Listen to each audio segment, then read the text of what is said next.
Okay, we are recording. Good morning, everybody.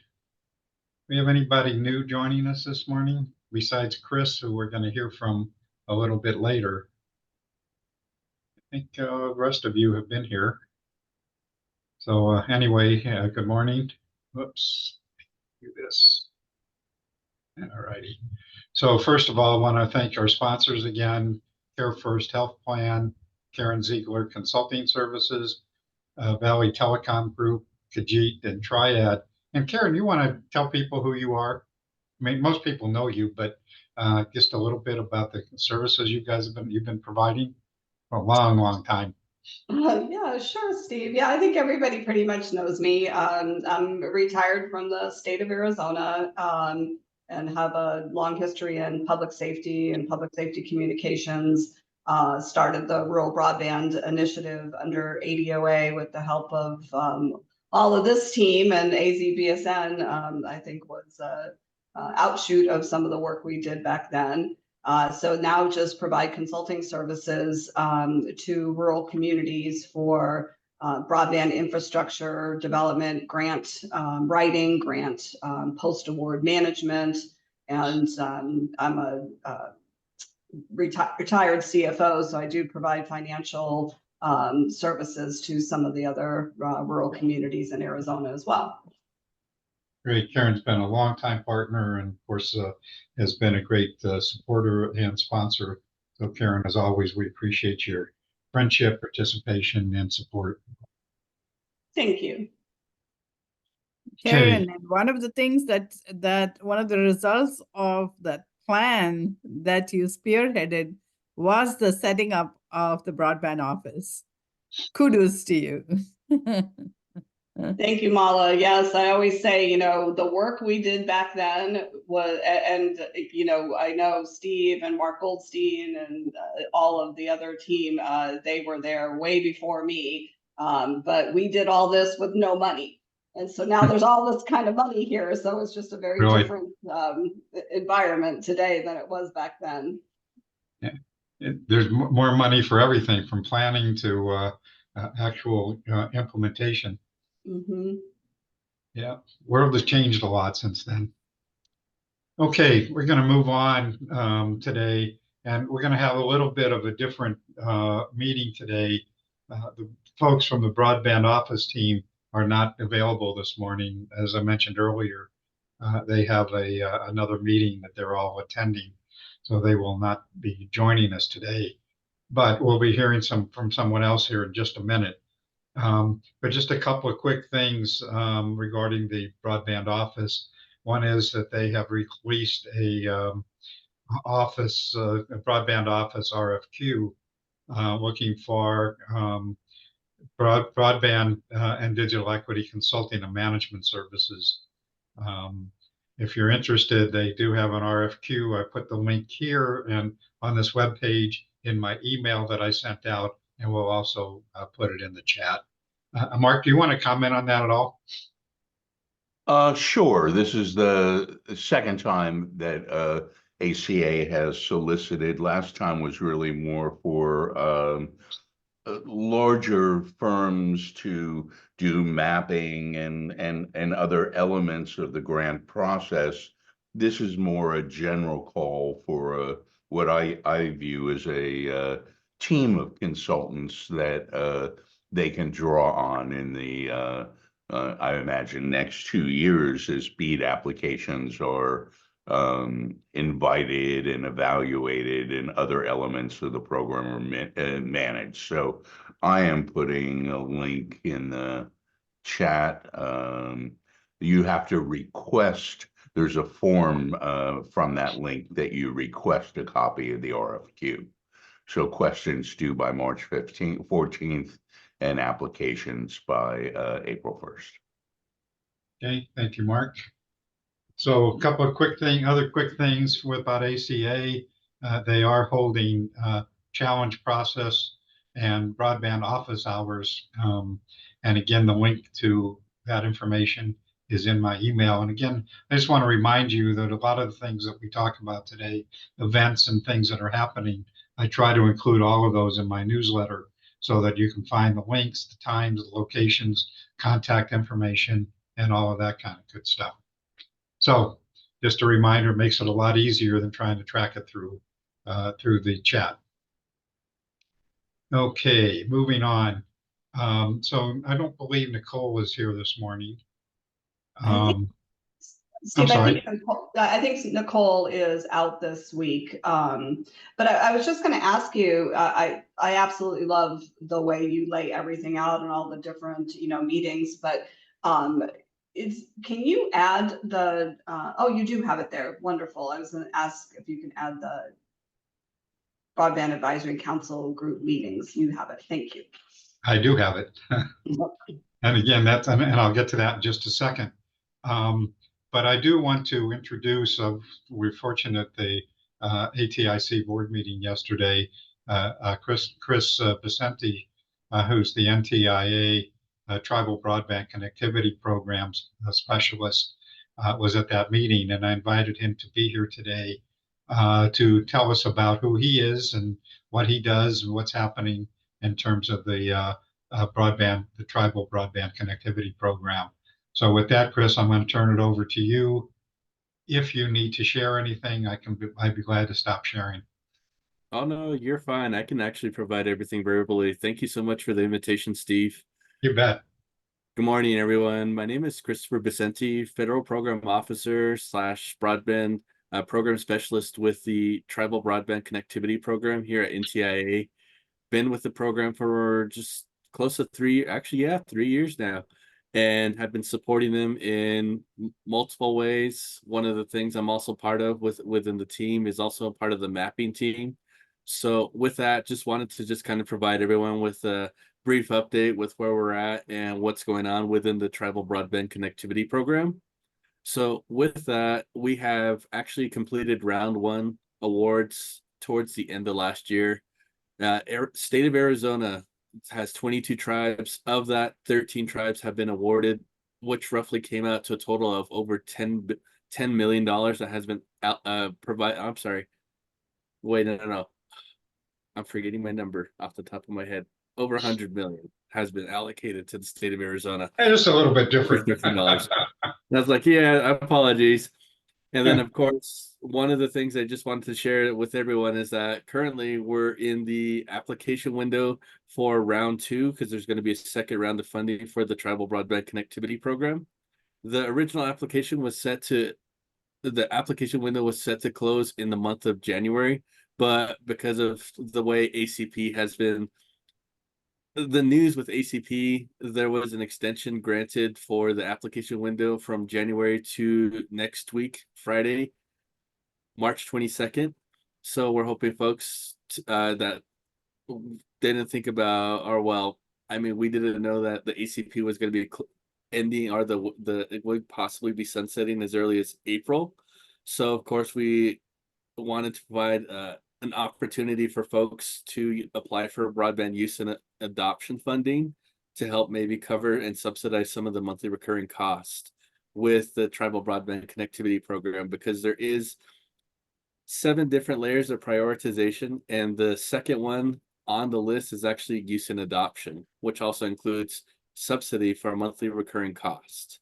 So with that, the Tribal Broadband Connectivity Program team is actually available and providing technical assistance. If you want, I'm going to put in the chat that our email, which is going to be tbcpnofo2@ntia.gov. And if you have any questions, or if you need any technical assistance, please, by all means, go ahead and email us.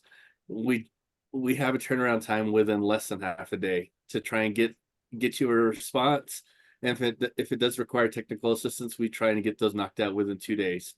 But because of how close the window is, the application window next Friday, definitely happy to answer any questions anybody may have right now. And with that, I just want to just thank again, Steve, for the invitation. Yeah. Great to have you, Chris. Any questions for Chris? Well, it's fortuitous that we met Chris yesterday and that he's here this morning, because, as you know, we're going to be hearing shortly from EJ John. And so it's perfect timing. So great, glad you could join us, Chris. Absolutely, anytime. Thank you again once again for the invitation, Steve. You bet. So moving on, the Governor's Interagency and Community Broadband Advisory Council working group meetings are scheduled for March 25th at 1:30 for infrastructure and permitting. They have combined a number of their work groups to single meetings. So the infrastructure permitting and mapping group is going to meet March 25th at 1:30. And again, this is all in my newsletter, so it'll be easy for you to find. And then also on March 25th at 3 o'clock is digital inclusion. And then March 29th at 1:30 is the workforce team. So you're all welcome to participate in any or all of those teams. And then moving on, Mark, you want to just talk about, well, March 25th, Arizona Internet for All is hosting a state broadband in Arizona. It's a live event from 11 to 1 at the Flynn Foundation. And Mark is going to be representing AZBSN and ATIC. So Mark, do you want to say anything more about that? Sure. This is a live only event. I'm not sure it's even being recorded for posterity. It is limited to 50 attendees. So I did just put the link in the chat. It is free and includes lunch. It has 2 national speakers, Drew Garner, who many of us are familiar with from his days with Common Sense, now at the Benton Institute. Gigi Sohn, who was a candidate for chair of the FCC, who didn't make it through Congress, is also at the Benton Foundation. Beyond that, Ilana Lowry, Sandeep Bhowmick, and I will speak apparently on a panel. I haven't seen a full program development, but there'll be 5 speakers, a 2-hour meeting over lunch. And if you are interested, I guess I recommend registering sooner rather than later due to the cap on attendance of 50 people. And I did send out a separate announcement about that yesterday. So again, you'll have the link if you're interested and want to participate. But as Mark said, it's 50 people. And so if you're interested, now's the time to sign up. Anything more about that? If not, let's just move on to our presentation this morning. And we're glad to have EJ John has been attending our meetings pretty regularly. And we're glad to have your participation, EJ. He's a senior research analyst with American Indian Policy Institute. And I have asked him to, he's presented to us some time ago, but I've asked him to give us an update on what the American Indian Policy Institute is, what they're doing, and particularly what's happening from a broadband perspective. And Chris, I was going to ask you, and after EJ presents, that you might have some additional perspective on what's happening in Indian country these days. So with that, EJ, I'm going to turn it over to you. Do you need to share? I might just share like one thing on our website, but that's about it. Okay. It's all yours if you need to. All right. Well, thank you all. Again, my name is EJ John. It's good to see you all this morning. Like Steve said, I'm the senior research analyst here at the American Indian Policy Institute. And American Indian Policy Institute, AIPI for short. We've been here at ASU. We were established back in 2006, and our institute has kind of covered different subject areas relating to tribal nations. Depending on who the director was at the time, that's kind of what our institute would focus on. So like we've done work in environmental sustainability kind of work. We've also done economic development, research for economic development. But right now, under our current director, Dr. Tracy Morris, we've really been focusing on broadband and internet connectivity for tribal nations. So as part of that work, we released a research study back in 2019. Let me see if I can share that really quick.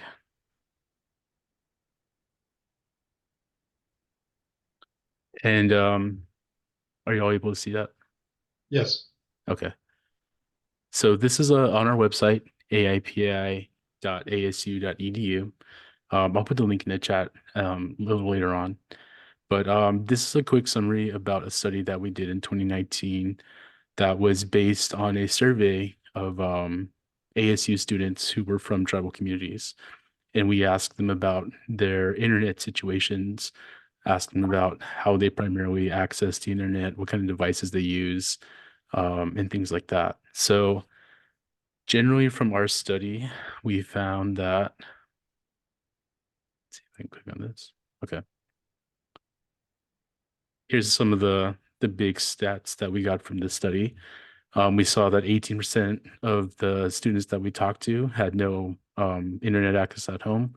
About 1/3 of them, 33%, used the internet primarily on their cell phones.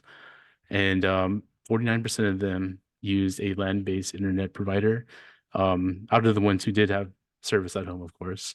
And then 31% reported having spotty or no internet connection through their smartphones.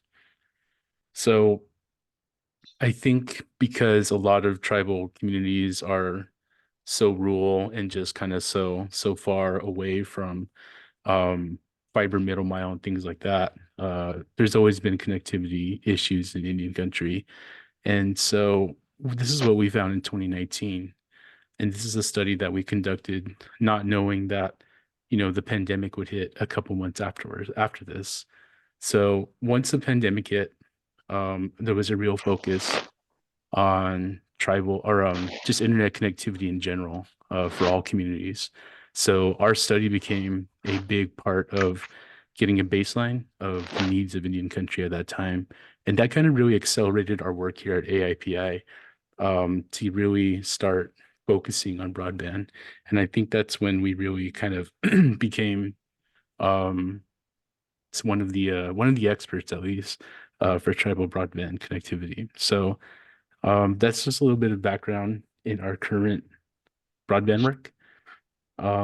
But as I mentioned before, also we've also been doing work in here at the university to just kind of bring more attention to the surrounding issues of broadband connectivity. So that's things like tribal land status and permitting, things dealing with like data sovereignty and tribal sovereignty in general, and also just other forms of general development on tribal lands and what needs to happen for that.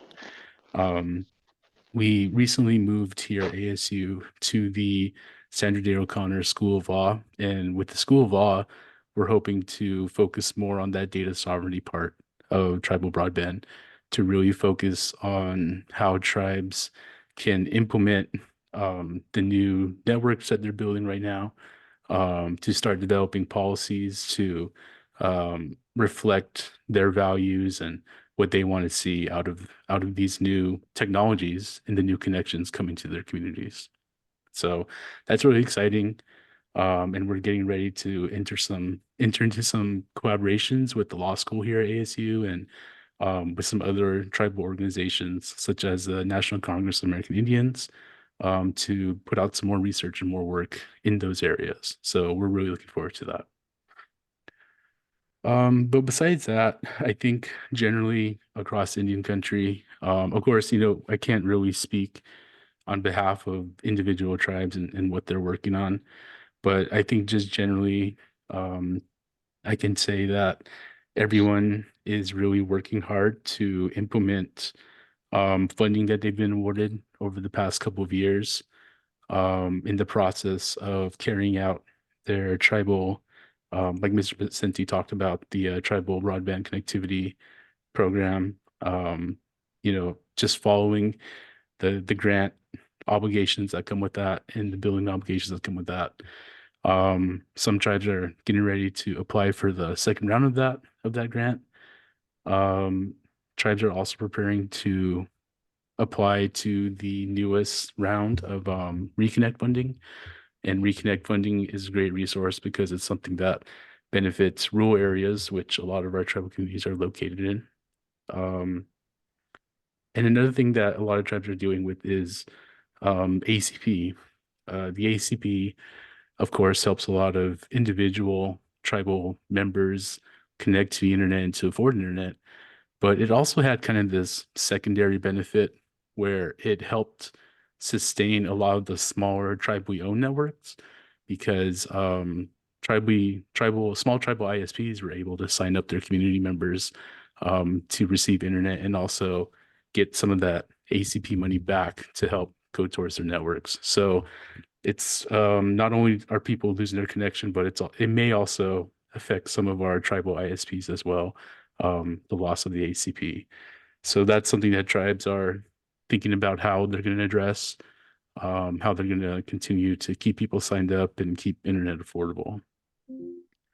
Another big thing that tribes are working on right now is the BEAD program here in Arizona. Of course, they're working with the ACA, the Commerce Authority, making sure that tribal plans, broadband plans, and tribal needs are included in all of the BEAD planning, and that tribal BSLs are also accurate on the state map that was just published.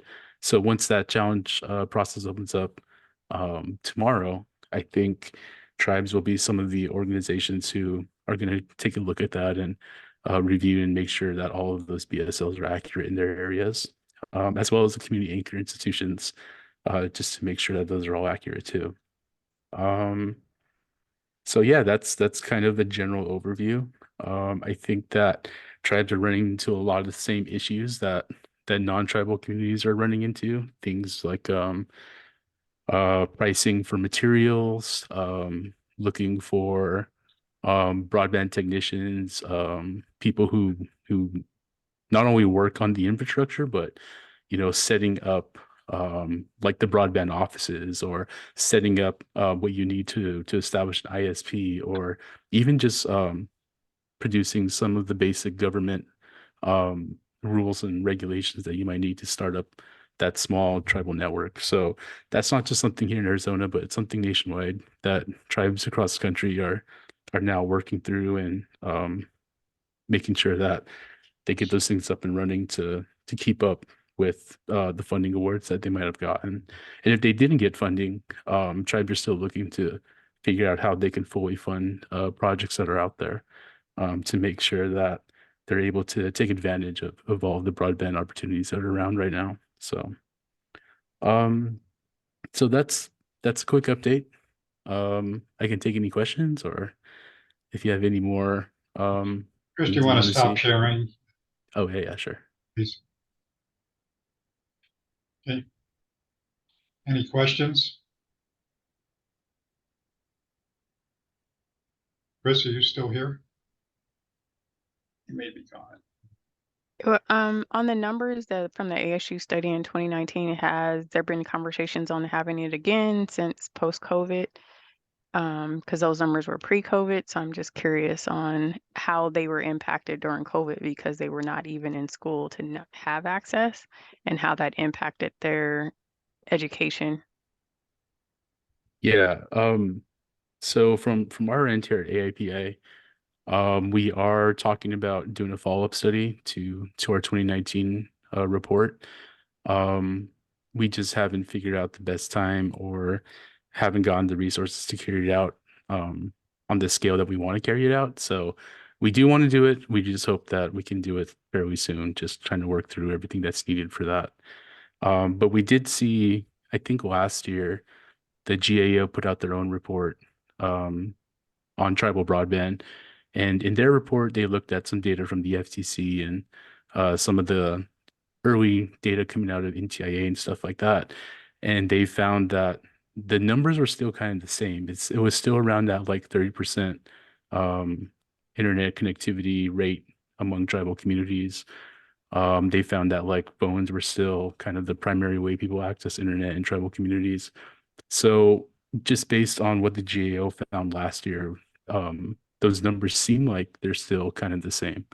So that's a big reason why also we want to make sure to follow up on that. I have a, a question or maybe an idea too. Um, has there been any work on trying to develop a peer-to-peer connection, much like a social network, so that it'd be easier to create a volunteer mentor environment to connect people? Because then, rather than a survey, you're getting people using and connecting and helping others use and connect. Because as our broadband capabilities grow, this could be a great model. Yeah, there is. There's a couple of tribal internet experts out there who come together a couple of times a year, and they host this thing called the Tribal Broadband Bootcamp. And what they really try to do is they bring anyone who's interested in broadband in to kind of have hands-on experience with the technology. You know, what does a fiber cable look like? What does a Ethernet cable look like? What's the equipment like? And then they also have like group discussions on some of the policy considerations and other topics like that. It's like a 2 to 3 day training meeting that they hold a couple of times a year. But through those meetings, it's really been building like a good network of people nationwide who are working in tribal broadband. So out of that group, I'd say there's maybe about 100 people or so who are in that group right now. And there's emails and social media groups that are out there that they contribute to and that we're a part of as well at AIPI. So yeah, there is stuff like that starting to pop up and help us inform our work too. Great, thank you. Chris, do you have anything that you'd like to add? Any other perspective? Yeah, no, definitely great report. One of the things I would like to emphasize on is the FCC's broadband data collection. With that, a lot of the rural communities as well as tribal communities have been realizing that some of the speeds as well as the service providers that are providing availability fabric locations, some of them are challenging those, because one of the things that we've noticed and the one thing we've been trying to at least provide at least with this message is keep in mind if the BDC is not reflecting the correct speeds, and say like you have a provider that's saying they're providing 25.3 speeds, that area that location will not be able to be funded through any federal funding, at least with the tribal broadband connectivity program, because it's technically served with what the 25.3 speeds are with the tribal broadband connectivity program.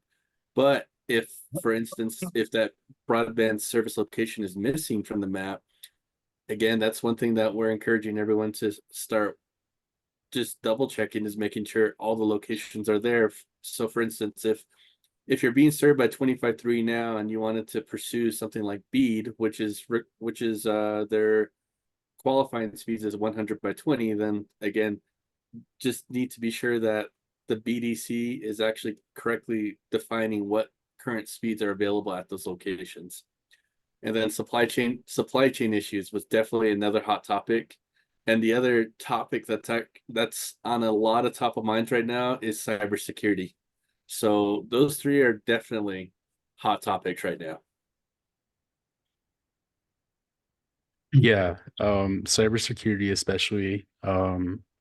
Tribes often own and operate businesses, and those businesses are always subject to cybersecurity threats. So that's always a major topic for people who work for those tribal enterprises. For the mapping issue, it would be nice if there was one map that allowed all challenges, but if you want to challenge the fabric location, you got to go to the FCC map, and if you want to challenge the speed performance location, you got to go to your state speed challenge map.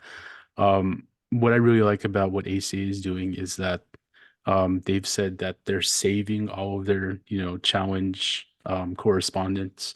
Whatever you submit to that portal, they save. So at least it's a place you can document challenge or you can document speed challenges, speed performance challenges. So that might be useful in the future to maybe if the FCC adds that feature to their map, you could just transfer it over or something. But yeah, I think we're still in the beginning phases of these mapping efforts. So hopefully get smoothed out in the end. We can have a real accurate resource for this kind of information.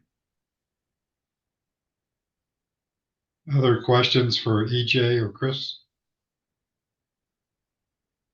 So one question I have is, how are you guys, what do you perceive on how people are beginning to address the issue of digital equity? And of course, we have the digital equity plan for the state. But what are you seeing on tribal lands about people being able to use the technology that they are now beginning to get access to? Well, a lot of people, even though there's a lack of connectivity, people do have experience using the internet. You know, they go to school, they go to work, they use it on their phones, but there's still a lot of education has to be done for people who didn't have that daily access, like I did when I grew up. I had fairly regular access to the internet, and you know, I grew up kind of knowing like what an email looks like, what a spam email looks like, or I grew up knowing that, like, you know, the X on the corner of a window means to code something, you know, just stuff like that, basic stuff like that goes towards a lot through like education for community members who are using this technology for the first time. Another part of the equity efforts is probably affordability. Internet access in tribal communities is usually more expensive than what you would pay here in the metro area. Um, because for a long time, the only thing you could get was like satellite internet, for example. And satellite internet is something that's usually costly, or if you're using cell phone hotspot, like you're going for that big data plan. So people have always paid a lot for internet in rural tribal communities. So affordability, education are some big points that are a part of the digital equity work in tribal lands. And it's hard to reach people because not everyone has internet. And if your information campaign is based on online outreach, you know, you're not going to reach those people. So you have to get kind of creative in tribal communities. Things like newspaper, billboards are good ways to go. Radio stations are a huge resource. People still listen to AM, FM radio stations regularly for information, and also just in-person community gathering kind of stuff like booths, presentations still are a good way to go. Okay. So we hope to, and John is one of our co-chairs of a long delinquent effort to create a cybersecurity alliance, and really looking at what are the issues regarding cybersecurity and how do we address those issues. You know, there's lots of cybersecurity technology, and before Elena reminds me that we're talking about cyber safety and security, and we try to make that distinction in that cybersecurity really speaks to security networks and technology and so forth versus how do people use the technology safely and so forth. And so we really need to be looking at and making sure that we're clear that we need to address both of those issues, and even define another term. And again, people remind me all the time that cybersecurity for a lot of people is like, what the hell does that mean?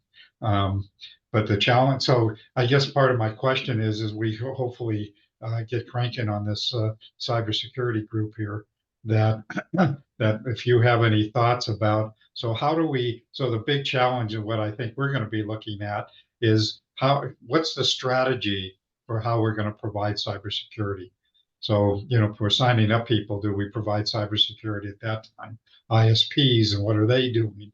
Local community organizations. Do you guys have any thoughts about what we should be doing or looking at in terms of cybersecurity, cyber safety and security, I should say? Well, for tribes, we've been kind of approaching that from the data sovereignty viewpoint, where tribal nations are their own sovereign governments and they collect information on their citizens, on their members that they want to protect, including, you know, cultural information, language information. So these are all things that tribes are always trying to make sure that they handle carefully. And a big part of that is cybersecurity, right? How do we make sure that we control who accesses all of this information? But a big part of that is also just developing policy. So we at AIPI have kind of focused on the government part of cybersecurity, just helping leadership kind of think through what goes into a data sovereignty cybersecurity policy. Like a lot of people kind of get focused on the technology, where it's intimidating, right? To think of like all the different technologies that are out there and the potential threats, but we try to have them kind of zoom out from that level of thinking to think more like, okay, first, categorize, identify the data that is important to you, and then start thinking about who has access to and stuff like that, and start developing, just general policies around that. So that's kind of how we're approaching that. And that's kind of where our expertise is in data or in policy. So when it comes to like individual community members, that's something that we haven't done a ton of work in, but it's probably something that we could develop policies to help address, help communities address as well. So yeah, that's something that we're trying to figure out the best way to approach to. Okay. Chris, do you want to add anything more to that? Sure. I mean, there's a couple instances where I've seen some of the tribes out there utilize some of the TBCP funding to do like weekly, if not monthly, workshops for community members. So, for instance, it's not just like for their own personal use. And again, with what John had mentioned before, just identifying things that look a little fishy, if you will, and trying to stay away from those sites. One of the things they also incorporated as well is like telemarketing scams. So whenever you receive a call or receive a call or text, and somebody calls or somebody does a follow-up call and says, "Hey, I got locked out of my email. That was my email before. Can you give me that 6-digit code?" And oh, okay, perfect. Thank you so much. Or there's even been some instances where they're using AI now to make someone sound like a family member and sound like they're actually being held captive, which is wild. And I've seen some of these like on like YouTube videos. So it's definitely evolving in terms of just cybersecurity, and it's expanding to phone calls and even just text messages and emails. So it's a wide variety, but as far as what some of the communities are doing, they're hosting a array of different workshops depending on the folks attending. So if you have folks that aren't so technologically suave, they want to just provide, hey, how do you set up an email account? How do you access the internet? And then there's also levels of like if you're more advanced, just kind of toying around with the idea of what you can do to help protect the family. So there's definitely some options out there and some instances and examples we've seen. So Chris, is your organization with NTIA providing any funding for cybersecurity? Definitely. It is actually built into the Tribal Broadband Connectivity NOFO Round 2. So what does that look like? What kinds of things are they looking for? It's a variety of things, and each of us are subject matter experts. And I hate to say I have to usually defer to our cybersecurity experts within the Tribal Broadband Connectivity team. We do have a couple webinars on the Broadband USA website for the Tribal Broadband or the TBCP NOFO 2, which actually provides a high overview of what you can utilize the funding for and how you can implement it. So I would definitely have to defer to the video of the webinar that was completed, I think, a month and a half ago. Okay. Yeah, there's also a tribal cybersecurity grant from CISA. I don't know the details about it, but I remember coming across that about a month or two ago as well. And just so you guys know that the Arizona Homeland Security and the Air National Guard has a partnership with the Arizona Department of Education and is providing cybersecurity support to local governments as well as to local schools and libraries and other entities. And most of that's free. Steve, Mitch from Cisco. Yeah, The Mitch. Tribal Cybersecurity Round 2 grant application was extended. This is from the NTI application deadline for round 2 is March 29th. Okay, thanks, Mitch. Okay, anything else for EJ and Chris? Great. Well, thanks, EJ. Good job, Chris. Thank you for being here. Hopefully, we'll see you regularly. I'd like to include you regularly. Unfortunately, Nicole's not here today, but she tries to attend fairly regularly too. Anytime, Steve. Again, thank you so much for the invitation. You bet. You bet. So, Yeah, thanks I'm sorry. everyone. I'll put my email in the chat. So Super. Thanks, EJ. So moving on, Mala, do you want to give us an update on what's happening with the library? I'd be happy to. And federal, lots of federal stuff happening. I'd be happy to give you as much update as I'm keeping track of. Does Holly want to go first? Holly, for the state library? No, I think that you and Megan can report for the state library this morning. Thanks. Okay, thank you. For E-rate, we are in the throes of the application, working towards the deadline. March 27th, Wednesday is the deadline for this round of E-rate applications. For those who are new to this, E-rate reimburses schools and libraries for their internet and their internal connection costs, and they are reimbursed at the rate of the NSLP data, that is the National School Lunch Program data. So the schools provide that school lunch program data of how many children are on school lunch, and the libraries in that neighborhood use that school lunch number for calculating their discount as well. Currently, the deadline for RFPs to do their own, for the libraries and schools to do their own contracts are passed, but state master contracts are available both for category 1, that's internet, as well as for category 2 for internal connections. Category 1 is done by the state procurement office, and category 2 master contracts are done by the Mojave Cooperative Purchasing. And if you don't happen to find it on their websites, please contact me. I will send you the links to the contracts that are currently valid E-rate contracts. And Mylan and I are helping applicants through the process right now, schools and libraries.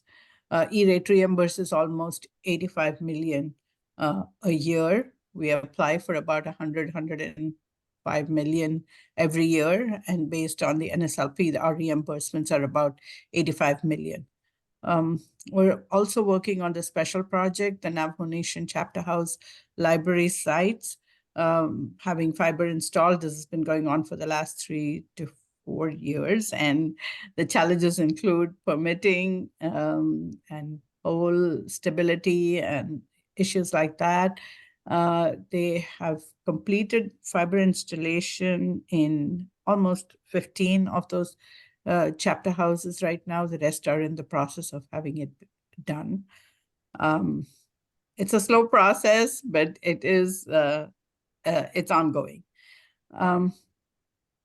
The Affordable Connectivity Act on March 4th, the FCC put out a notice that April will be the last full month of benefit under this program. They've already stopped accepting new applications as of February 7th.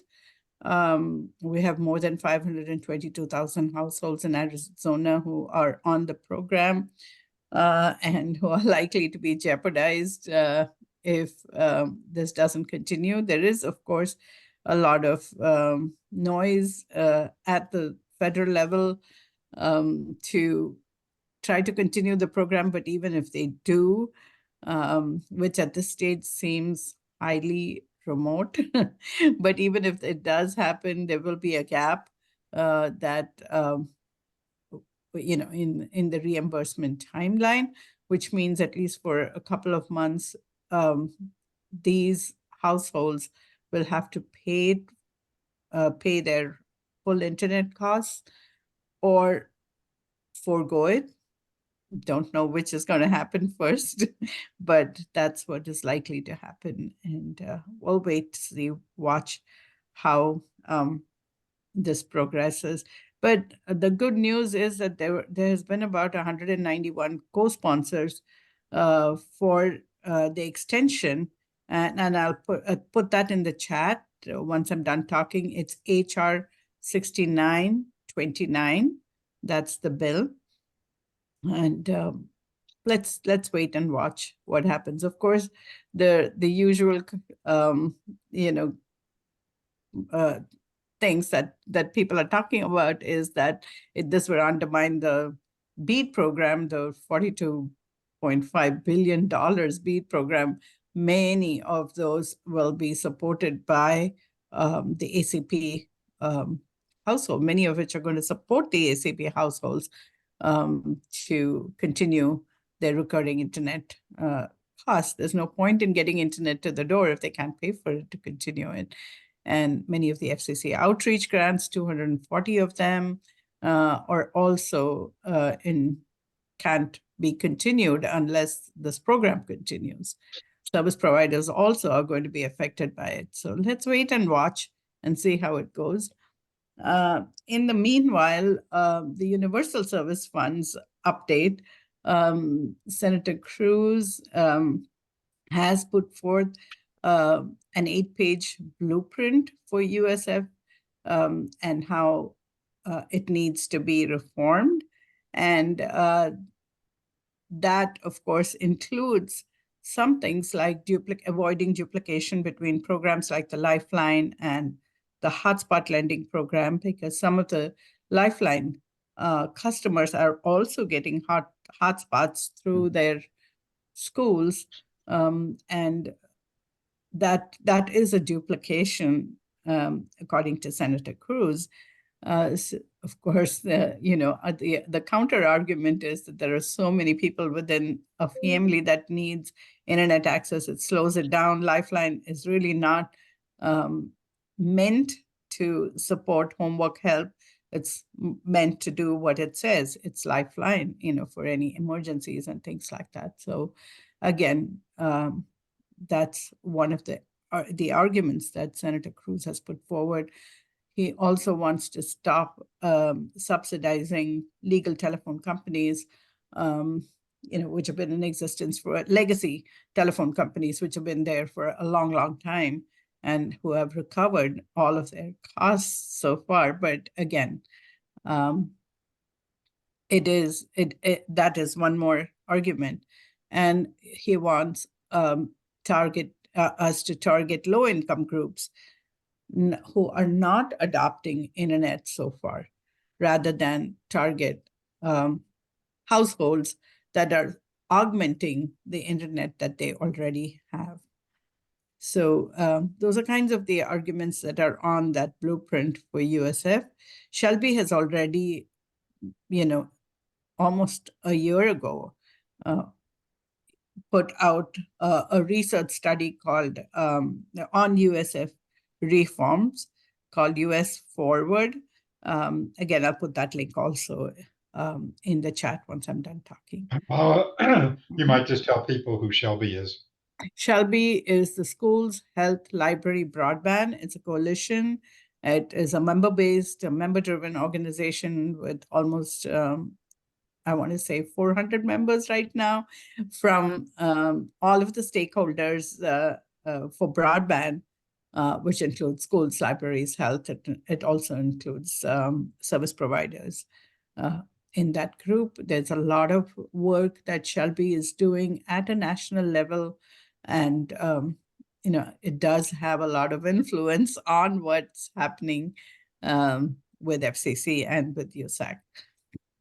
I don't know if you've had a chance to look at this, but for the BEAD optimization, at Shelby, we had a presentation on the Vernonburg model. Very, very interesting model. It was done in Virginia. And what the study does is the cost of fiber or connectivity, let me call it connectivity rather than fiber. It looks at different models where you can connect by fiber certain percentage of the households, unserved and served and underserved, and then using satellite or any other spectrum or any other technologies to connect the rest. And it does a combination of those to give you a model that could best utilize the funding to its optimum. So if you increase A, you could decrease B, or increase C, or some combination of it to get to serving the underserved and the most numbers of households that are unserved or underserved using a formula. And that tool is a very interesting tool to look at. And again, I'll put that also in the chat once I'm done talking. Sanborn Maps have also done a series of webinars. They're all archived and anyone can watch it. It doesn't need any membership or anything to watch it. And they are also doing similar kind of study using data. Broadband geospatial experts have actually come up with strategies to utilize the funding to the maximum. So, and as far as telehealth is concerned, I did have did do a presentation yesterday along with NLM. This was organized by the Southwest Telehealth Resource Center. Michael is here. We had Elizabeth Krupinski spearhead this, what they called it, called as a virtual conference. We had about, at its peak, maybe 65 to 70 attendees, and about 47 of them stayed till the very end for a 2-hour conference session. So it was good. We talked about, my presentation was on our pilot projects and on continuing telehealth through service through the libraries. Yavapai County is now planning on doing something similar. I think Corey's here, may be able to talk a little bit more about it if he's ready. But that's what's happening right now. And back to you, Steve, unless there are any questions for me. Any questions for Mala? Yeah, I had a question, Mala, on the USF that Senator Cruz proposed that you talked about. I read an article a day or two ago that he is proposing something much bigger in terms of E-rate, that it be funded not by FCC, but by Congress. Did you see that? Yes, and it's going to be hard it's going to be years before something like that can happen, even if it gets accepted, because USAC has a mechanism that is tried and tested and has gone through a lot of iterations as well as modifications. It's going to be hard to administer this through the through any other federal program, like the Treasury, for example. I think that's what was the question. Yeah, well, I mean, it's a strange thing because I don't know where they would get the money from. They're already short on money for other things, so I don't know exactly what he's talking about there, but seeming to imply that his whole idea is about reducing waste, fraud, and abuse. If we look at it over the years, the way waste, fraud, and abuse in this program has been less than 3%, which is very, very marginal, and many of those who have been detected to do any waste, fraud, or abuse have had to pay back even years later. So I'm not quite sure what the solution. I mean, are we chasing something that really, we could avoid chasing and put our funds somewhere else, and The Uh-huh. problem with the USF fund right now is that the base is so small that it cannot accommodate, the hotspot lending and things like that, which is going to be another additional $200 million at least, to add to the E-rate program in order to be able to subsidize it. Cybersecurity, I don't think is a problem because that is another thing that is going to be an addition to the current spending on E-rate, because the current Category 2 funding is not spent fully. And Category 2 funding depends on the library square footage as well as the students in a school.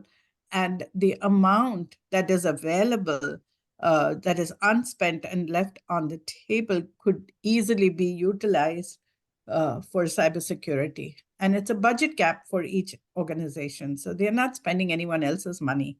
Every library spends out of its own budget, and the school spends out of its own budget. So worked properly, this could cybersecurity could become a part of E-rate and could be worked well through the program. But hotspot lending does need to be augmented with additional funding or increasing the USF base. So Mala, is there any other key issues that Shelby's worried about regarding Senator Cruz's proposal? They plan to rebut or, to send a letter at least to the Congress to say, take a look at our USF Forward study. We have analyzed the various options that are available. We have suggested different ways in which to deal with it. So, that's what Shelby's planning to do. Of course, Shelby's also working on, different rules and regulations to guide people about polls, which really needs attention right now before the BEAD money becomes available. Because once BEAD funding is made available, it'll be too late to try to make rules and regulations about hanging fiber from poles and who owns the poles,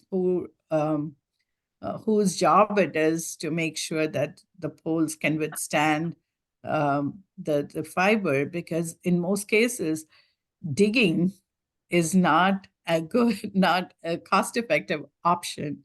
Hanging poles or hanging fiber on poles is a more more inexpensive option, of course. If they are unable to do Wi-Fi in certain areas or satellite using the spectrum in other areas. So this needs to be done now. So we're working again on trying to get a group together that can study the issues of what's happening with, what the rule should be on hanging fiber on poles. Okay, thanks, Mala. As always, you do a great job and really appreciate your updates on what's happening at the federal level. Thank you, Steve. We've lost a number of folks who have other meetings today. Megan, do you have anything else you want to add regarding the state library? I do, thank you. I'm Megan Hammond, the Library Development Administrator at the State Library, and we are our new digital inclusion library consultant. Aaron's successor will be starting on Monday, and so I hope to introduce him to the group next Thursday. Can you announce that now, or you'd rather wait till next week? I'd like to wait till next week, but Okay. but we are very excited. Okay. Yeah. Sounds like a plan. So let's move on. Mike, do you want to give us an update with what's happened with telemedicine? Sure. Just briefly, I also have to jump off here, but several of us from the telemedicine program attended the first, I think, ever Tribal Health Literacy Summit last few days. It's on its third day today, and just lots of great information, of course, about health literacy there, but some really impactful discussion of the determinants of health that Indigenous people that are sometimes just more pronounced, I think. in terms of the barriers that are faced to access services. And so broadband and connectivity, are critical to just many aspects, not just telehealth, of enabling access to a lot of different services that are important for the communities. And so anyway, that was really, like I said, really impactful. Thank you, Mala, for the update you provided on the telehealth libraries event there. And like I said, I do have to go, but really appreciated, just one last thing, really appreciated the discussion by EJ and Chris this morning. I don't know if they're still on, but would like to connect with them. So I'll drop my email in the chat before I disconnect. So thanks very much. Okay, thanks, Mike. Appreciate it. Any quick questions for Mike before you go? Great, thanks, Mike. Appreciate you being here. So before we move on, well, most of our folks are already gone, but Caroline, would you like to introduce yourself real quickly? Hi, I'm Caroline Clabaja. I work for the State Historic Preservation Office as an archaeology compliance specialist. One of the agencies that I review projects for is NTIA. Another one's FCC, actually, which gets mentioned a lot. And as these programs will be moving forward and project areas will be developed, I'll be part of the environmental team that is reviewing for cultural resources and historic properties. So just Great. wanna be a face that you recognize so that if anything happens going forward, you can feel free to reach out to me. Sounds great. Thanks, Caroline. Thanks for joining us today. Well, I think we're kind of done for today. A lot of folks have bailed out, have conflicting meetings. But so I'm going to stop recording, and then if anybody wants to chat, and if not, well, I think we're kind of done for today. Steve, Yeah. Cindy asked me to give the Aiden update this week. Oh, okay. And just to share that it's the Arizona Digital Inclusion Network. It meets every other Thursday. We're meeting today to talk about life after ACP. And if you would like to attend, just send an email to azddigitalinclusion@gmail.com and she'll get you an invite. Great. Thanks, Megan. Yeah, I thought Elena was going to do that, and so that's fine. Thank you.